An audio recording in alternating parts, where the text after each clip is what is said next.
નમસ્કાર મિત્રો, ખાસ કરીને આજના વિડીયોમાં આપણે હાલમાં જે હવામાન ચાલી રહ્યું છે, ખાસ કરીને આજથી વરસાદની શરૂઆત થઈ છે, નૈઋત્યનું ચોમાસું ક્યાં પહોંચ્યું, આ તમામ વિષય ઉપર ચર્ચા કરવાની છે।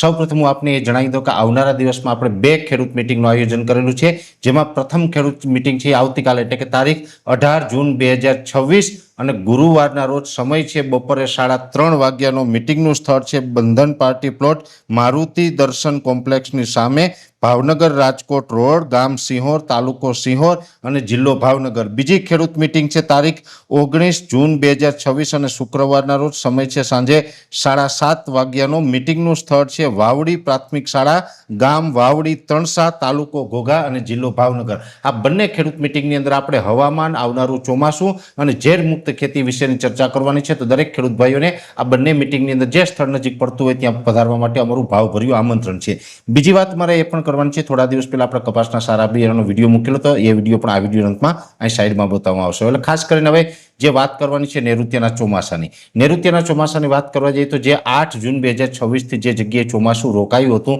આજની તારીખે પણ હજુ કોઈ એની ખાસ મુવમેન્ટ થઈ નથી। ચોમાસું ત્યાં જ છે, પણ વરસાદી એક્ટિવિટી છે ચોક્કસથી જોવા મળી રહી છે। નૈઋત્યનું ચોમાસું લગભગ હવે એવું માનવું છે કે આવતીકાલે બપોર બાદથી ધીમે ધીમે એની શરૂઆત થઈ જશે, કેમ કે અત્યારે પણ અરબ સાગરમાં એક નવો કરંટ આવ્યો છે અને આ કરંટ છે હવે ચોમાસાને વેગ આપશે। જો કે એ વેગ આપશે છતાં પણ કોઈ ધોધમાર વરસાદ કે તીવ્રતા સાથે વરસાદની સંભાવનાઓ નથી, પણ ચોક્કસથી આવતીકાલથી આ ચોમાસાને વેગ મળવાનું ચાલુ થાય તેવા પરિબળો અત્યારથી સક્રિય થતા જોવા મળી રહ્યા છે। બીજી વાત એ કરવાની છે વરસાદની વાત કરવા જઈએ તો આમ તો આપણે ઘણા સમયથી એક અનુમાન હતું, જો કે નૈઋત્યનું ચોમાસું છે એ ઘણા કારણસર લેટ પણ થયું છે। જે અનુમાન હતું એના કરતાં થોડુંક લેટ થયું છે।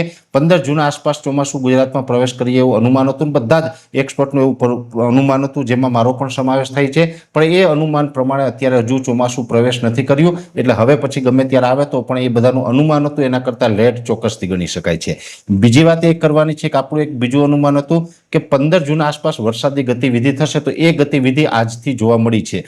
ગઈ રાત્રે એટલે કે ગઈકાલે 16 તારીખ હતી, 16 જૂને મોડી રાત્રે પણ અમુક જગ્યાએ છૂટાછવાયા હળવા ઝાપટા જોવા મળ્યા, આજે 17 તારીખે પણ ઝાપટા જોવા મળ્યા। આપણે ગઈકાલના વિડીયોમાં પણ કીધું હતું કે આવતીકાલે 17 તારીખે છૂટાછવાયા ઝાપટા જોવા મળશે, જેમાં ખાસ કરીને દક્ષિણ ગુજરાત અને સૌરાષ્ટ્રના ગ્રામ્ય પંથકમાં અને એમાં પણ દરિયાઈ કાંઠાના વિસ્તારમાં અમુક જગ્યાએ છૂટાછવાયા હળવા સામાન્ય ઝાપટા જોવા મળ્યા છે, જેમાં જૂનાગઢ જિલ્લાના ગ્રામ્ય વિસ્તારમાં પણ ઝાપટા પડ્યા એવા વિડીયો અને સોશિયલ મીડિયાથી પણ મારા સુધી એ સમાચાર મળ્યા છે મને।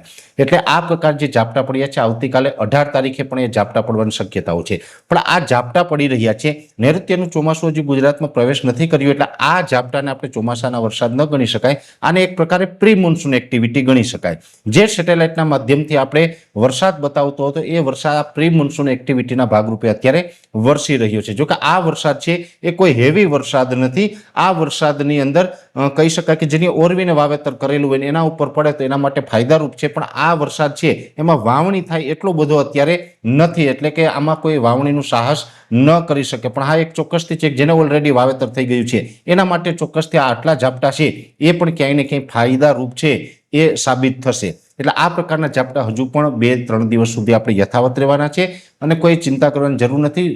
ઘણી વખત એવું બનતું હોય છે કે 15 જૂનની જગ્યાએ 5-10 દિવસ વાવણી લેટ થાય તો એ બહુ લેટ ના ગણાય। જો જૂન મહિનો આખો પૂરો થઈ જાય અને વાવણી ન થાય તો પછી એ લેટ ગણાય, પણ આ વર્ષે એટલું બધું લેટ થવાનું નથી। હવે ચોમાસું છે એ ટૂંક સમયની અંદર લગભગ આવતીકાલથી તેની મૂવમેન્ટ ચાલુ થઈ જશે અને 20 તારીખ સુધીમાં લગભગ ગુજરાતના ઘણા વિસ્તાર એવા હશે કે ત્યાં વાવણી લાયક વરસાદ પણ દસ્તક દેશે। જો કે આપણે પહેલા જ જણાવ્યું હતું કે જે 15 તારીખ આસપાસનો વરસાદ હશે એમાં સૌરાષ્ટ્ર અને દક્ષિણ ગુજરાતના કદાચ છૂટાછવાયા વિસ્તારમાં અમુક વિસ્તારમાં વાવણી લાયક થાય, બાકી આમાં બહુ પરફોર્મન્સ રહેવાનું નથી। 22 થી 25 જૂન વાળો જે રાઉન્ડ છે એમાં પછી આપણે સારા પરફોર્મન્સ જોવા મળશે ને એમાં લગભગ બધાનો વાવણીનો વારો પણ આવી જશે। એટલે આ પ્રકારનું જે આપણું અનુમાન હતું એમાં એક નૈઋત્યનું ચોમાસું આપણે જે પહોંચવાનું હતું એ આપણા અનુમાન મુજબ લેટ થયું છે, પણ જે આપણું વરસાદનું અનુમાન હતું એ પ્રકારના છૂટાછવાયા હળવા વરસાદો છે એ આજથી જોવા મળી રહ્યા છે।